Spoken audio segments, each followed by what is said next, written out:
So the crucial point is how this massive power infrastructure enables what Meyer calls asymmetric substitution. It's the core thesis of this whole explainer. This is exactly how China compensates for the fact that its domestic AI chips are technically inferior to cutting-edge US chips. Because they have this vast, unconstrained power and transmission infrastructure, they can afford to just throw massive amounts of electricity at a much larger number of less efficient chips to achieve comparable system-level results. It's a classic underdog tactic. Let's break down the hardware reality for a second. The absolute top-tier US chip, the NVIDIA H100, is banned from export to China. Huawei's domestic alternative, the Ascend 9110C, operates at about 60% of the H100's inference capability. However, the 9110C actually beats the degraded chip that the US does allow into China, which is the NVIDIA H20 on both power efficiency and processing capability. So what is China do?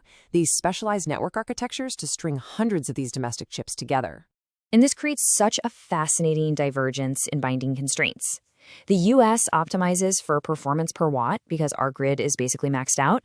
China, on the other hand, substitutes raw watts for chip performance because its power generation scales way faster than its chip limits. So you have the US with better chips but a constrained grid up against China with constrained chips but a totally unconstrained grid. Which naturally leads us to Section 5. Can efficiency close the gap?